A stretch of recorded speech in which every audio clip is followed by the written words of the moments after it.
Hello, everyone, and welcome to day 4 of this 30-day Authentic Life Challenge. I am Tanya E, and today we're going to have a conversation about success. I want to let you in on a little secret.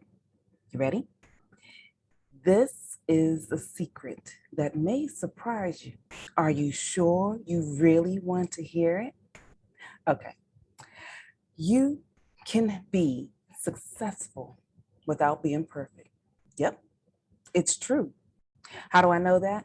Because I've never met a perfect person, but I do know a lot of successful people, like the mother with the high school diploma that was able to successfully raise 3 children to obtain college degrees, or the father that was struggling to try to figure out how to be a great dad because he didn't have his father in his life, only to turn around and successfully raise children that got married and have wonderful children of their own. Or maybe that student that has a learning disability, but still goes on to obtain a college degree. All of those things about those people that make them successful is the fact that they knew they were flawed. If you are taking all of your time to try to be perfect, the pieces of you that others need to see and have seen in them may get lost. And here's the other thing about those individuals. Because they knew they were not perfect, they asked for help. When you have the wisdom to ask for the help that you need, it puts you in a position to be successful. Because perfect people believe that they don't have flaws, that they don't make mistakes. And if that is a thought that you continue to carry for yourself, then it will put you in a position where you may not really obtain success through the process. So I want you to know that as you go through the steps of being successful, it requires you to have wisdom to know that your flaws can be a support system that someone else may need. I didn't understand the full impact of this until I wrote my premiere book, Red Alert, Is He the One? The Pocket Guide Defining the Love of Your Life.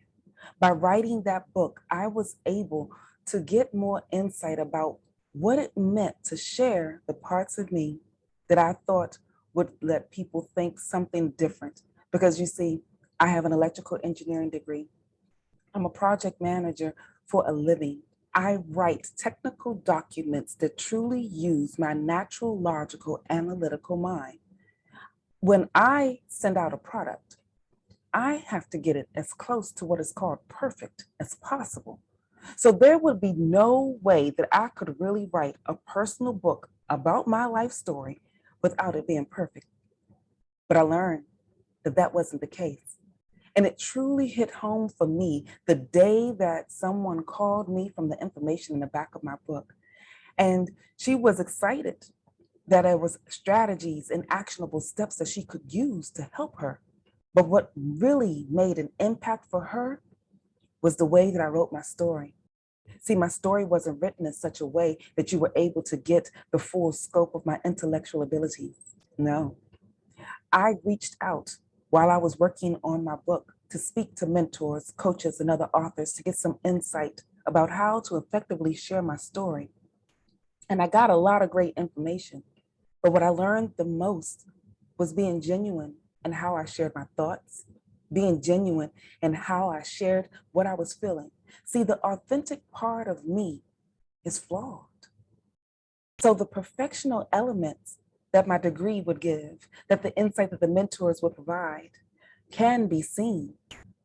But the authenticity of my flaws is what impacted her, because she could have gotten strategies and actionable steps from several other individuals. But because I allowed my flaws to be seen and stopped trying to strive for perfection, I was able to truly obtain success. Because I have now gone on to write several other books, create courses, and positioned myself to also have a podcast to have others share their stories as well. So you see, you can be successful and not be perfect. And so for that, with day 4 of the Authentic Life Challenge, I want you to start thinking about success and stop focusing on the fact that you may have to be perfect in order to get it done. If you're interested in continuing this conversation, you can follow me over to the Zoom link, and you can get that by registering at tanyaehood.com. When you get that link, we can continue this conversation. And for those of you that are looking to have your breakthrough manifested, I'm certain that you see on occasion that I'm doing a couple of different things because it's not perfect. There are people on Zoom, hi, that are with me. So I am still checking out what they're doing. So I don't have to have the perfect way of sharing the message, but I do want you to know that the message is there that will bring you success. And so with that, this is Tanya E. Hood, walking in my purpose, and I want you to do the same.